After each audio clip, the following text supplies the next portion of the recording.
나가시사 날 받아주소서. 내 모습 이대로 주 받아주소서. 날 위해 돌아가신 주 날 받아주소서.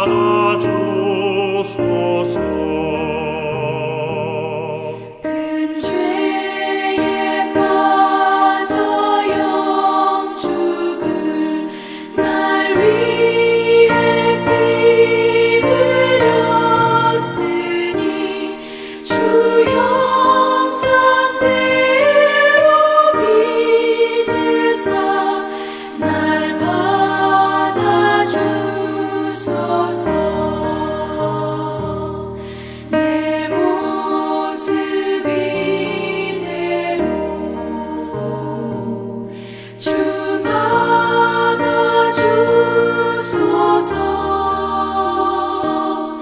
날 위해 돌아가신 주 날 받아주소서.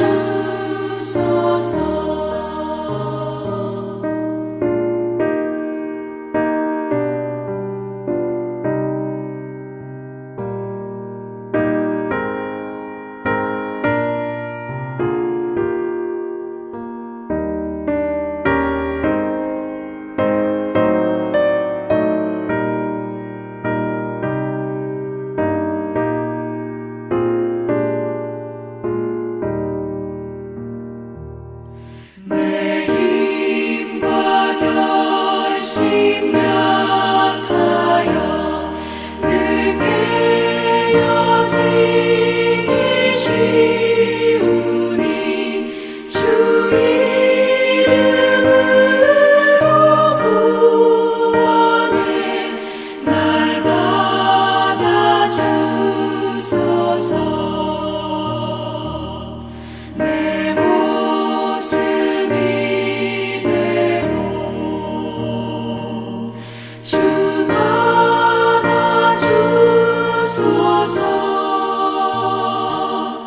날 위해 돌아가신 주 날 받아주소서.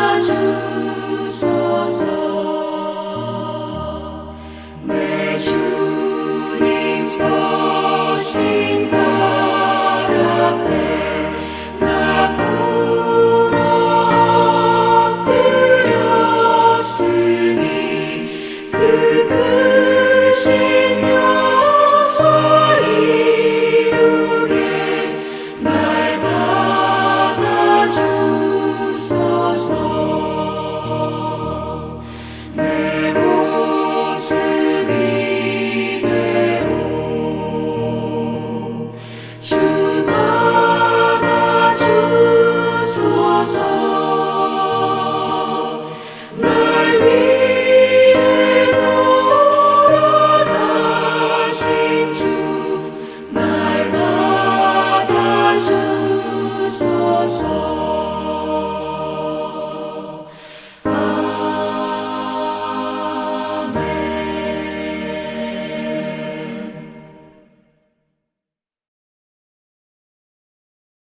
오늘은 첫사랑에서 성숙한 사랑으로라고 하는 제목으로 말씀을 나누겠습니다. 하나님은 첫사랑을 성숙한 사랑으로 이끄십니다. 성경은 첫사랑을 회복하라라고 말씀합니다. 근데 그 내용은 예수님과의 관계의 본질을 붙잡으라고 하는 의미입니다. 그렇다고 신앙생활을 수년 그리고 수십 년 동안 하면서 처음 수준에 머물러 있으라고 하는 말씀은 절대로 아닙니다. 우리는 성숙한 사랑으로 키워 나가야 합니다. 변화해야 됩니다. 우리는 변화를 외칩니다. 하지만 정작 우리 자신의 변화는 원치 않습니다. 아주 오래전의 얘기입니다. 미국의 시골에서만 쭉 자랐던 할아버지가 처음으로 아들과 함께 시카고라고 하는 대도시에 가게 되었습니다. 이 엘리베이터라고 하는 것을 듣지도 못했고 보지도 못했어요. 처음으로 보게 되었습니다. 어느 할머니가 이 버튼을 누르는 거예요. 그러자 문이 열립니다. 할머니가 들어가고 문이 닫히자마자 할머니가 사라져 버렸어요. 이게 무슨 요물단지인가 계속해서 뚫어지게 보고 있는데 몇 분 후에 다시 문이 열리는데 젊은 여자가 미니스커트를 입고 이렇게 나오는 거예요. 순간에 할아버지가 너무나도 흥분을 해가지고 아들에게 이렇게 소리를 쳤습니다. 아들아, 빨리 네 어머니 데리고 와라. 뭐 이렇게 얘기를 했습니다. 거기 들어가면 젊어지는 줄 알았던 것 같아요. 그럼 본인이 들어가면 되는데 본인은 안 들어가고 자기 아내가 들어가기 원합니다. 우리 남편이 변화하길 원하고 자녀가 변화하길 원하고 부모님이 변화하길 원하지만 사실 내 자신이 변화받는 것은 생각하지 못할 때가 많이 있습니다. 우리는 예수 그리스도를 인격적으로 만나고 거듭남의 역사를 경험하는 것이 가장 놀라운 기적이다라고 고백하지 않습니까? 여러분 믿으십니까? 그럼에도 불구하고 저는 그거보다 더 큰 기적을 목회 현장에서 보게 됩니다. 무슨 기적인 것 같아요? 예수님을 만났는데도 절대로 안 변하는 분들 보면 그건 진짜 더 큰 기적 같아요. 외적으로 보이는 변화에는 집중하지만 속으로는 메말라가고 병들어가는 성도들, 술, 담배 하지 않고 세상 노래 듣지 않는데 교회에서는 가정에서는 매일 싸우는 성도들, 저와 여러분들의 모습은 어떠합니까? 오늘 본문은 예수님을 3번이나 부인했었던 베드로, 그의 첫사랑과 열정, 헌신을 회복해 주실 뿐만이 아니라 그의 사랑을 더욱 성숙하게 해주시는 예수님의 사랑, 은혜에 대한 내용입니다. 동일하게 우리 주님께서는 저와 여러분들의 첫사랑, 예전에 있었던 헌신과 열정을 되찾는 것뿐만이 아니라 어려움과 고난 그리고 우리의 실패를 통하여서 성숙한 사랑의 관계로 초청하십니다. 첫 번째로 우리가 중요하게 생각해야 되는 것은 성숙한 사랑은 실패를 통하여 깨닫는 사랑입니다. 우리 모두에게도 다 베드로와 같은 연약함이 있습니다. 때로는 형편 때문에, 갈등 때문에, 고난과 상황 때문에 연약한 믿음과 불순종으로 예수님을 부인하거나 우리의 신앙을 감추거나 그리고 십자가를 지지 못할 때가 너무나도 많이 있습니다. 저는 예전에 베드로를 참 치사하다, 비겁하다라고 생각했어요. 그런데 예수님을 따라가면 따라갈수록 저 또한 베드로와 같이 예수님을 부인할 때가 너무나도 많은 것을 보게 됩니다. 이렇게 영적으로 실패를 하게 되면 대부분은 예전의 모습으로 돌아갈 때가 많이 있습니다. 하나님 없이 내 힘으로 할 수 있는 것들을 다시 붙잡습니다. 지극히 인간적이고 현실적이고 계산적인 모습으로 돌아가는 것이죠. 오늘 이 시간에 성령 충만을 받지 못하면 우리는 옛 습성으로 돌아가는 유혹에 빠질 수밖에 없습니다. 날마다 죽지 않으면 결국 옛 속성이 우리를 다스리게 됩니다. 과거의 나의 모습으로 돌아가는 거예요. 성경을 봐도요, 영적인 장사는 없습니다. 베드로도 쓰러지고 다윗도 쓰러졌어요. 오늘 예수님을 바짝 따라가지 않으면 저와 여러분들도 마찬가지로 실패할 수밖에 없는 존재입니다. 지난 3년 동안 코로나 때문에 얼마나 힘들었습니까? 한국 교회도 많이 힘들었죠. 캐나다도 힘들었습니다. 캐나다는 굉장히 정부에서 까다롭게 했어요.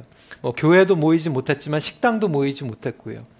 그러다 보니까 정말로 너무나도 힘들 때는 교회 안에 5명만 와서 녹화를 할 수 있었고 때로는 10명, 조금 나아지면 50명, 100명 이렇게 1년이 넘게 팬데믹 가운데에서 온라인으로 예배를 드리게 되었습니다.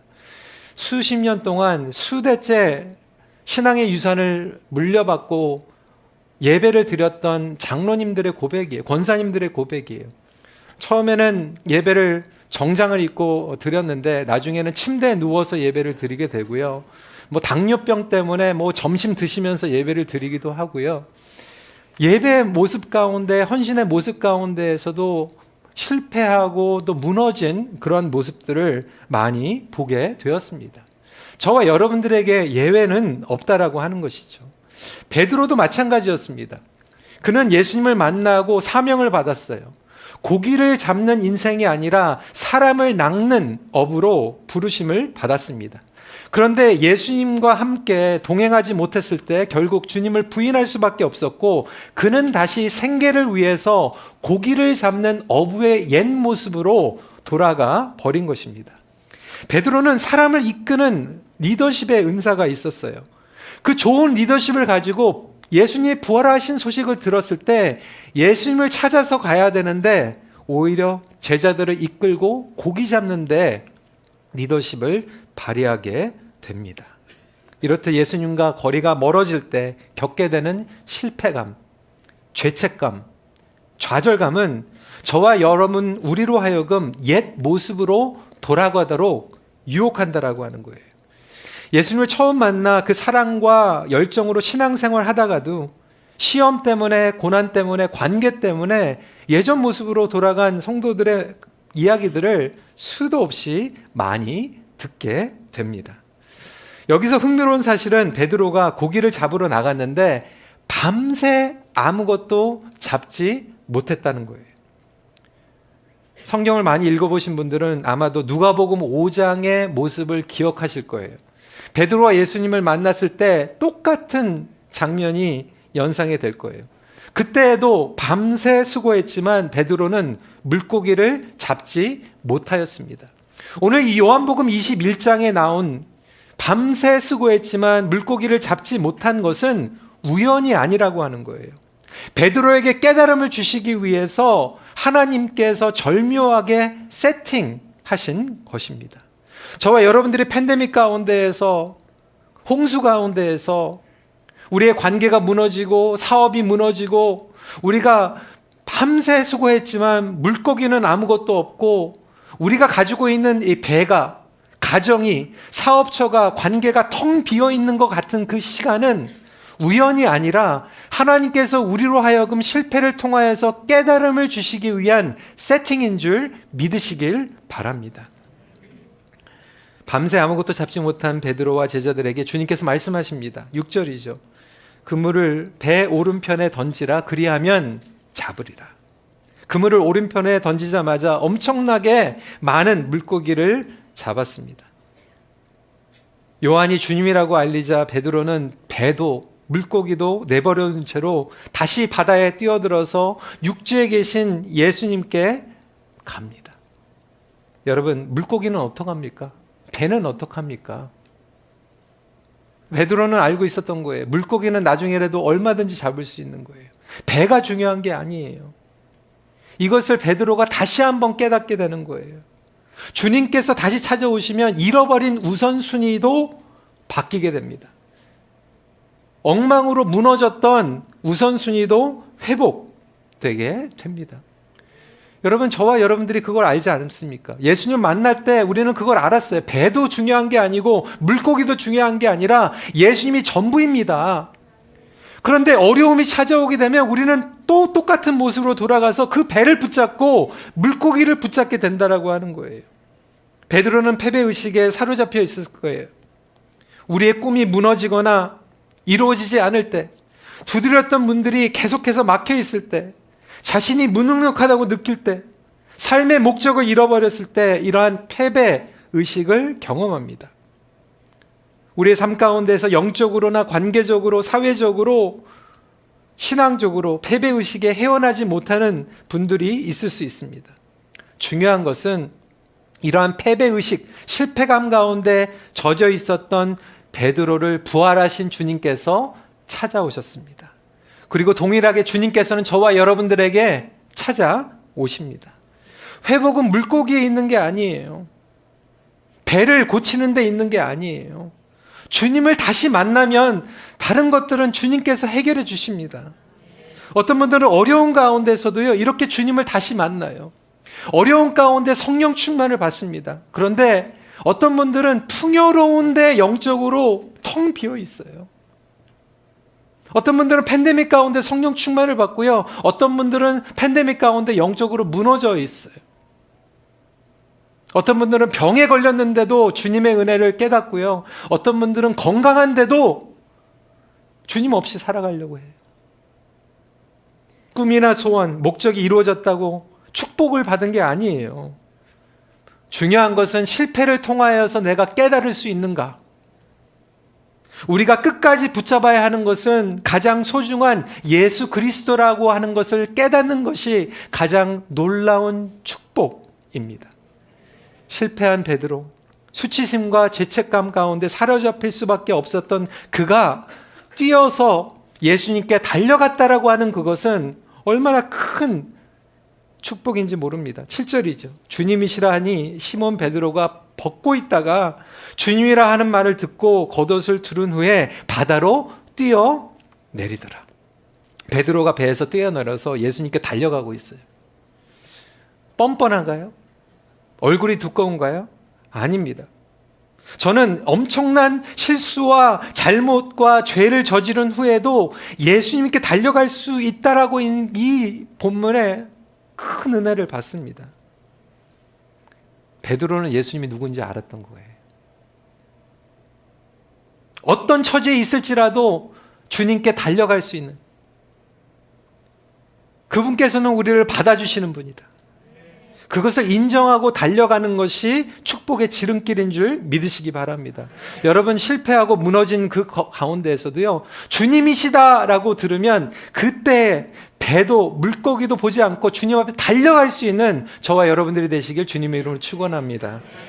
두 번째, 성숙한 사랑은 무너진 영역이 회복되는 사랑입니다. 내 자신의 실패만 회복받는 것이 아니라 내 주위에 있는 우리 공동체, 가정, 목장, 순, 다락방, 아니 교회, 우리 사회의 지체들의 무너져 있는 부분들을 보고 아파하며 회복할 수 있는 사랑이야말로 성숙한 사랑입니다. 우리가 예수님 앞에 다시 나아갈 때 주님은 사랑으로 우리의 죄와 허물을 감싸주십니다. 6절에 올라보니 예수님께서는 베드로를 기다리고 계셨어요. 예수님은 베드로를 보면서 베드로야, 네가 어떻게 나를 3번이나 부인하니? 째려보지 않으셨어요. 정말 치사하다. 실망했다. 이렇게 주님께서는 책망하시지 않으셨어요. 여러분, 저와 여러분들은요, 사실 때로는 심지어는 신앙생활까지도 이 수치심으로 신앙생활할 때가 있어요. 근데 우리 하나님은요, 저와 여러분들에게 수치심과 정죄감을 주시는 분이 아니에요. 예수님께서는 오히려 베드로에게 자상하게 먹을 물고기와 떡을 준비해 놓으시고 기다리고 계셨어요. 미운 자식 떡 하나 더 주는 그게 아니에요. 돌아온 탕자가 왔을 때 아버지가 잔치를 베푼 아버지의 마음과 같이 예수님은 베드로와 다시 교제하기를 원하셨고요. 식탁의 교제는 가장 친밀한 교제였습니다. 물론 베드로는 죄책감으로 예수님을 처음에 얼굴을 들지 못했을 수 있어요. 예수님은 자상하게 그를 받아주시고 섬겨주십니다. 그렇다고 해서 베드로가 부인한 모든 것들을 그냥 덮어놓고 아무 일도 없었던 것처럼 지나가지는 않으세요. 베드로를 기다리고 계셨던 그 장소는 숯불 앞이었습니다. 9절이죠. 육지에 올라보니 숯불이 있는데 그 위에 생선이 놓였고 떡도 있더라. 예수님께서 숯불을 좋아하셔가지고 숯불을 준비하신 것도 아니에요. 왜 그랬을까요? 많은 학자들은 이렇게 설명합니다. 베드로가 숯불을 본 순간 그는 예수님을 3번이나 숯불 앞에서 부인했던 것을 생각했을 것이다. 숯불은 베드로가 넘어진 곳이었어요. 숯불은 베드로가 무너진 곳이었어요. 그곳에서 예수님은 베드로를 초청하시고 사랑으로 식탁을 준비하시면서 회복시켜 주시는 거예요. 아니, 베드로는 반드시 그곳에서 예수님을 만나야만 했어요. 여러분, 우리의 죄 용서와 치유 받아야만 합니다. 이것이 성숙한 사랑으로 나아가는 길이에요. 하나님의 은혜와 진리를 동시에 깨닫는 거예요. 베드로가 이전에 알았던 예수님은 어떠한 분이셨을까요? 말씀 잘 전하시는 분이었죠. 은혜롭게 말씀의 깊이 기적을 행하시는 예수님이었어요. 오늘날 수년 동안 교회 예배에 출석하시면서 어떤 분들은 예수님 이렇게 알아요. 예수님 말씀 좋으신 분, 기적 베푸시는 분, 필요하면 오병이어 축복하셔가지고 우리의 필요를 채워주시는 분, 물론 그것도 맞습니다. 하지만 그 이상이에요. 베드로가 경험했던 예수님은 그 이상, 아니 죄가 없는데 희생하신 분이에요. 십자가를 지신 분이에요. 그것도 중요합니다. 그런데 성경 전체를 보면 예수님은 말씀의 능력이 있으시고 기적을 행하시는 분뿐만이 아니라 십자가에서 죄 없이 돌아가신 분뿐만이 아니라 장사한 지 사흘 만에 부활하셔서 우리의 모든 연약하고 무너져 있는 부분까지도 회복시켜 주시는 주님인 줄 믿으시기 바랍니다. 이 주님까지 만나야 되는 거예요. 말씀의 은혜만 받고 기적을 경험하는 것, 희생하는 주님도 만나는 것도 중요하지만 더 나아가서 온전하게 부활하시고 우리의 무너진 것과 그리고 내 주위에 있는 사람들의 무너진 것까지도 연약하고 긍휼한 마음으로 보시면서 보듬어 주시고 회복시켜 주시며 일으켜 세워 주시는 주님을 만나시기를 축원합니다. 여기까지 가는 거예요. 여기까지 깨닫는 것이 성숙한 사랑입니다. 그럴 때 나 자신뿐만이 아니라 다른 이들의 상처와 어려움도 보듬어주고 회복을 경험하게 하는 도구로 쓰임을 받게 됩니다. 예수님께서는 베드로에게 물으셨어요. 요한의 아들 시몬아, 내가 이 사람들보다 나를 더 사랑하느냐? 주님, 그러하나이다. 제가 주님을 사랑하는 줄 주님께서 아시나이다. 다시 물어보십니다. 요한의 아들 시몬아, 내가 나를 사랑하느냐? 좀 이상해요. 왜 두 번 물어보시지? 조금 이상하지만 대답합니다. 주님, 제가 주님 사랑하는지 아시지 않습니까? 세 번째 물어보십니다. 요한의 아들 시몬아, 내가 나를 사랑하느냐? 그때 베드로는 깨달아요. 왜 세 번 물어보시는지. 심히 근심했다고 했지만 사실 근심한 게 아니라 그 마음이 그냥 주님 앞에서 그냥 확 깨진 거예요. 이 부분을 신학적 교리적으로 설명하는 내용들이 굉장히 많이 있습니다. 중요한 부분이지만 저는 시간상 이 부분은 생략하고 저는 궁극적으로 주님께서 베드로의 마음을 받으셨다라고 하는 거예요. 그리고 베드로에게 말씀하십니다. 내 양을 먹이라. 내 양을 치라. 내 양을 먹이라. 죄와 상처가 해결된 자, 온전하게 그리고 성숙한 사랑을 경험한 사람들은 결국 예수님의 양 먹이고 예수님의 양을 치게 됩니다. 이렇게 다른 사람들의 무너진 영역들을 섬기게 됩니다. 실패감과 수치심, 패배의식에 사로잡혔던 이들이 오히려 이끄심을 받아서 다른 사람들의 상처를 치유하게 됩니다. 여러분, 사역을 하기 전에 우리가 교회에서 섬기기 전에 베드로와 같이 반드시 우리는 치유와 회복을 받아야만 됩니다. 그렇지 않으면 생명을 전하는 게 아니라 상처를 전하게 돼요. 예수님의 양을 먹여야 되는데 자꾸 내 양으로 만듭니다. 심지어는 선교 나가서 목회를 하면서 목장을 하면서도요, 예수님의 양을 세우는 게 아니라 자꾸 내 양을 만들려고 해요. 예수님은 내 양이라고 말씀하셨지 너의 양이라고 말씀하지 않으셨어요. 이러한 해결과 자유를 통해서만 성숙한 사랑을 나눌 수 있습니다. 예수님의 양을 내 양이라고 생각하니까 집착하는 거예요. 이렇게 양을 섬기기에 우리 자신이 건강하게 회복받는 것은 너무나도 중요합니다. 제가 미국에 있는 골든 커널 신학교에서 목회학 박사를 마치고 졸업하던 날 미국에서 아주 유명한 흑인 목사님께서 졸업 예배에 오셔서 말씀을 전하셨어요. 지금도 생생하게 기억나는 게 이분이 신학교를 다닐 때 이 꿈을 가지고 있었어요. 하나님, 제가 목회를 하게 되면 양들을 많이 보내주세요. 그래서 열심히 공부하고 졸업하고 나서 목회도 열심히 하셨습니다. 하나님, 양을 많이 보내주세요. 놀라운 축복 가운데 하나님께서 양들을 많이 보내주셨어요. 근데 문제는 양들이 많아지니까 양의 배설물들이 많아지더래요. 아니, 양을 섬기는 건 신학교에서 배웠는데 이 배설물을 어떻게 처리하는지는 못 배웠대요. 그래서 한동안은 이 배설물들이 너무나도 많아가지고 하나님께 불평을 했대요. 여러분, 교회에서 소그룹 섬기시는 분들, 양을 섬기니까 좋지만 사실 그 양들과 함께 오는 게 배설물 아닙니까? 여러분들 자녀들 양육할 때 자녀들의 배설물 어떻게 합니까? 직장에서도요, 그 배설물들 감당하지 못할 때가 굉장히 많이 있어요. 이 목사님께서 하나님께 불평을 많이 했는데, 그러다가 어느 날 병원에 갔는데 병원에서 깨달음을 주셨다라고 하는 거예요.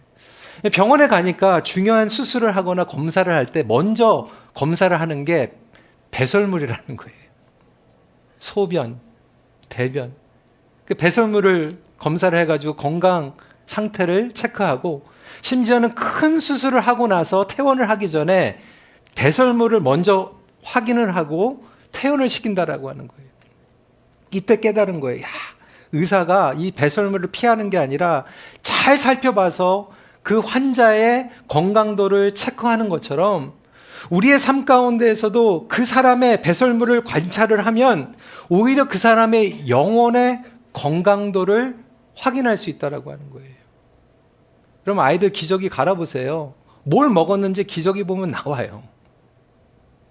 율법적인 음식을 먹으면 율법이 배설물로 나오고, 세상에 더러운 것들을 먹으면 세상에 더러운 것들이 나오는 거고요. 거룩한 복음의 음식을 우리가 먹으면 결국 거룩한 배설물이 나오게 되어 있습니다. 여러분들은 어떠한 배설물을 흘려내보내고 있습니까? 여러분 주위에 있는 분들의 배설물 어떤 것들 때문에 걱정하고 갈등 가운데 있습니까? 여러분 자녀들의 배설물이 건강하지 못하다면 건강한 것들을 먹여야 되는 거예요. 지금 우리 아이가, 우리 남편이, 우리 아내가 지금 영적으로 영혼의 상태가 어떤지를 그 배설물을 통해서 체크하고 그거를 위해서 같이 기도하며 좋은 것들을 먹이는 거예요. 교회에서도 복음의 메시지가 아니라 율법적인 메시지를 전하면 율법적인 성도들이 나오는 거고요. 복음의 메시지가 나오면 회복의 놀라운 역사가 일어나게 됩니다. 이런 삶을 통하여서 남들의 무너진 것들을 깨닫고 다시 영적으로 회복시키며 건강한 영양분을 섭취할 수 있는 저와 여러분들이 되시길 주님의 이름으로 축원합니다. 마지막 포인트입니다. 성숙한 사람은 사람이 아닌 주님을 향한 사랑입니다. 베드로를 회복시키면서 예수님께서 물으셨어요.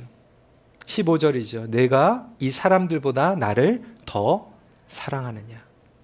이 사람들보다, 네 사역보다 나를 더 사랑하느냐 물어보시는 거예요. 때로는요, 교회 일도 열심히 하다 보면요, 예수님보다 우리의 사역을 더 사랑할 때가 있어요. 예전에 내가 이뤘던 것들을 더 사랑할 때가 있어요. 사람들을 더 사랑할 때가 있어요. 베드로의 옛 모습은 예수님이 옆에 계시기 때문에 그냥 따라만 하면 되는 사역이었어요. 하지만 이제는 부활하신 예수님께서 베드로에게 성숙한 사역을 맡기시죠. 그것은 사람에게 눈도장 찍기 위해서 하는 사랑이 아니에요. 예전에 우리는 신앙생활을 하면서도 스티커 받기 위한 신앙을 했고요. 눈도장 찍기 위한 신앙생활을 했을지 몰라요. 이제 코로나 팬데믹으로 인해서요, 눈도장 찍지 않아도 우리는 자율적으로 신앙생활을 해야 됩니다. 결국 자율적도 아니죠. 성령님께서 인도하시는 대로 따라가는 사랑이야말로 성숙한 사랑입니다. 여러분들을 움직이는 동기는 무엇입니까? 사람에게 보이기 위한 예배입니까? 눈도장 찍기 위한 예배입니까? 이러한 동기에는 한계가 있습니다. 벌써 7년 전입니다. 미국의 시카고 대학에서 실험에서 발표한 내용이에요.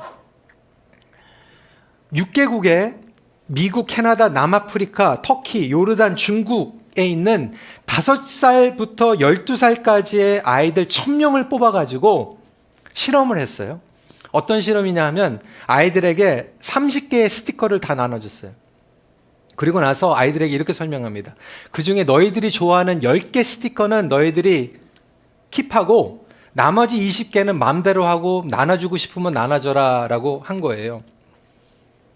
그런데 놀라운 것은 종교를 가진 아이들이 종교를 가지지 않은 아이들보다 더 이기주의라는 거예요. 내 스티커 그래가지고 안 내놓는 거예요. 여러분 이해가 가십니까? 사실 신앙생활하면서 우리가 더 이기주의일 수 있어요. 내 축복, 하나님께서 나에게 주신 공급,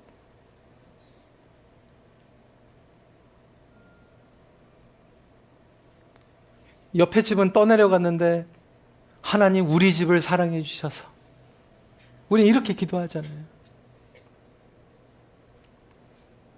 내가 가진 것, 내가 좋아하는 것 나누는데 인색하다라고 하는 얘기예요. 무엇을 얻거나 보이기 위해서 하려는 동기는 지속되지 못합니다. 사람에게 인정받기 위한 것도 지속되지 못해요. 성숙한 신앙은 결국 이런 것들을 초월해서 주님을 사랑하기 때문에 움직이는 동기가 지속되는 동기인 줄 믿으십시오. 그래서 주님께서 물어보시는 거예요. 15절에 내가 이 사람들보다 나를 더 사랑하느냐. 용기, 명분, 실력, 은사가 아니에요.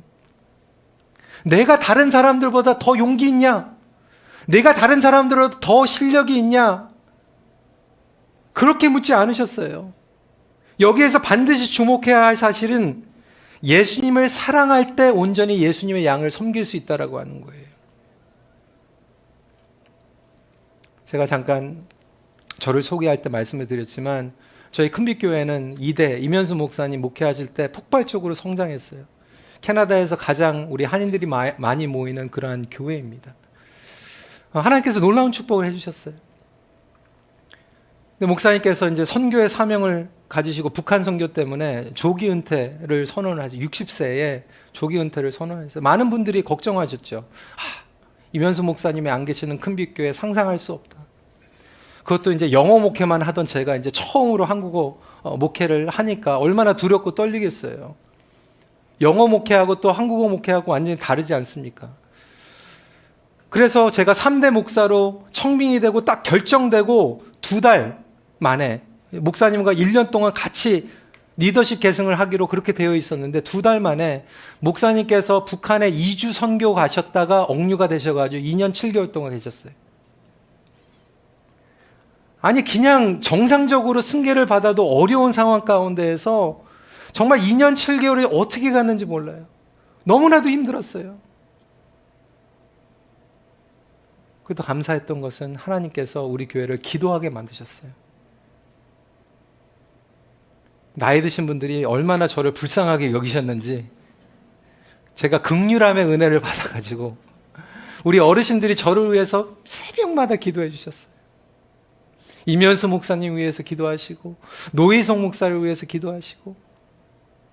그런데도요, 여러분 이 시간을 통해서 우리 모든 성도들이 깨달은 게 있어요. 큰빛교회는 박재훈 목사님 교회도 아니고 이면수 목사님 교회도 아니고 노희성 목사 교회도 아니고 주님의 교회구나. 사랑하는 아무개야, 네가 노희성 목사를 사랑하냐? 그러면 내 양을 먹이라. 이렇게 얘기 안 하셨어요. 사랑하는 아무개야, 네가 뭐를 사랑하느냐? 그러면 나를 섬겨라. 이렇게 말씀하지 않으세요. 사람, 상황, 건물, 여러분 그거는요, 주님을 사랑하면 그냥 부수적으로 사랑하게 되는 거예요. 사람은 우리를 실망시킬 수 있지만 예수님은 절대로 우리를 실망시키시는 분이 아니심을 믿으시기 바랍니다. 절대로 실망 안 시키세요. 그래서 성숙한 사랑은 사람도 상황도 아닌 예수님을 향한 사랑입니다. 그때 우리는 주님과 함께 동행하게 됩니다. 18절이에요. 내가 젊어서는 스스로 띠띠고 원하는 곳으로 다녔거니와 늙어서는 내 팔을 벌리리니 남이 내게 띠띠우고 원하지 아니하는 곳으로 데려가리라. 저는 목회를 시작하면서 비전을 가졌어요. 꿈을 가졌어요. 그리고 그 꿈대로 이어지는 것이 목회가 잘 되는 걸로 알았어요. 그런데 시간이 지나면서 그것이 아니라 주님께서 이끌어 가시는 대로 끌려가는 게 목회구나. 저는 예전에 말씀을 많이 공부해서 말씀을 제 마음대로 도구로 다루는 설교자가 명설교인 줄 알았어요. 그런데 이제는 바뀌었어요. 말씀이 나를 다스리는 거예요. 내가 말씀을 다스리는 게 아니라 말씀이 나를 다스릴 때, 내가 기도하는 대로 응답되는 기도가 좋은 기도가 아니라 주님께서 원하시는 대로 나의 기도의 방향이 바뀌는 기도가 성숙한 기도입니다. 여러분, 우리 강남중앙침례교회는 건강하고 성숙한 교회로 하나님께서 쓰실 줄 믿습니다. 우리의 계획보다 더 놀라운 섭리로 이끌어 가시는 주님을 바라보십시오. 그럴 때 과거의 사람이나 상황 때문에 실망이나 상처로 첫사랑이 식어버린 분들이 계실지 모르겠어요. 하지만 부활하시고 회복하시는 주님을 오늘 이 시간에 숯불 앞에서 만나시고 주님과 대화 가운데에서 아무개야, 옆에 있는 사람 말고 나를 사랑하느니, 그러면 네 양이 아니라 내 양을 먹이라 라고 하는 음성 가운데에서 회복되는 저와 여러분들이 되길 바랍니다. 성숙한 신앙은 서로의 실패와 무너진 영역이 회복되는 신앙입니다. 같이 기도하겠습니다. 여러분, 오늘 말씀을 붙잡고 기도하면서 영적 장사는 없어요. 영적 거인은 없습니다. 저와 여러분들 어제 성령 충만했다가 오늘 주님 손 잡지 않으면 우리는 오늘 실패하는 베드로와 같은 다윗과 같은 그러한 사람이에요. 다른 사람 보지 말고 나의 실패, 나의 무너진 것들을 가지고 오늘 이 시간에 왔으면 좋겠어요. 중요한 것은 아무리 정말 창피하고 수치스러운 죄일지라도 우리 주님한테만큼은 달려갈 수 있어요. 우리 주님은 여러분들을 초청하십니다. 여러분, 배에 물고기 집착하지 마세요. 그거 진짜 우선은 내려놓고 주님 앞에 뛰어가세요. 주님이 여러분들을 안아주십니다. 숯불 앞으로 초청하십니다. 여러분들을 먹여주십니다. 여러분들을 따뜻하게 하실 거예요. 자상하게 받아주실 거예요. 주님, 제가 주님이 필요합니다. 이렇게 함께 기도하는 시간이 되길 원하고요. 그 다음으로 더 나아가서 여러분 주위에 계신 사랑하는 가족, 자녀, 그리고 지체, 혹시 그들의 무너진 그리고 배설물 때문에 여러분 많이 힘드셨다라면, 불평했다라면 이 시간에 불평하는 것이 아니라 하나님 저에게 건강함으로 회복시켜 주셔서 그것을 회피하는 것이 아니라 그것을 뚫어지게 보게 하여 주셔서 그것을 오히려 건강하게 진찰하고 그것을 극복하며 회복할 수 있도록 주님 은혜를 허락하여 주시옵소서. 이 시간에 함께 기도하는 시간 갖도록 하겠습니다. 기도하시겠습니다. 아버지 하나님, 이 시간에 주님 앞에 나아갑니다. 아버지 하나님, 주님 함께 하여 주셔서 아버지 하나님, 저희들이 베드로와 같이 무너졌습니다. 실패했습니다. 정말 너무나도 형편없이 무너져 버렸습니다. 하지만 주님께서 함께하여 주셔서 아버지 하나님께서 저희들에게 주시는 그 귀한 은혜를 가지고 나아가길 원합니다. 아버지 하나님, 저희들이 주님 앞에 나아갈 때 아버지 하나님, 정말 저희들은 다른 것들은 모르고 주님을 바라보게 하여 주시옵시고, 다른 것들은 주님께서 불러주실 때 회복될 줄 믿으며 그 숯불 앞으로 사랑하는 아무개, 사랑하는 희송이야, 네가 나를 사랑하느냐라고 하는 그 음성 가운데에서 솔직히 대답할 수 있는 저와 여러분들의 손을 함께하여 주시옵시고, 아버지 하나님, 그런 교회가 되기를 간절히 기도합니다. 하나님, 이 교회를 축복하여 주시옵시고, 우리 최병로 목사님 목회와 아버지 하나님, 우리 모든 목회자들과 우리 장로님들과 아버지 하나님, 교회 리더들을 주님께서 축복하여 주셔서 주님을 바라보고 나아갈 수 있는 그런 신앙이 되게 하여 주시옵시고, 아버지 하나님, 그렇게 세계로 뻗어나가는 아버지 하나님, 강남중앙 침례교회가 되게 하여 주심으로 아버지 하나님, 놀라운 성령의 역사가 아버지 하나님, 우리가 첫사랑 가운데에서 성숙한 사랑으로 이끌림을 받는 아버지 하나님, 그런 놀라운 예배가 되게 하여 주시며 그런 공동체가 되게 하여 주시옵소서. 나를 지으신 이가 하나님, 나를 부르신 이가 하나님, 나를 보내신 이가 하나님, 나의 나 된 것은 다 하나님 은혜라. 나의 달려갈 길 바다로 나의 마시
이제는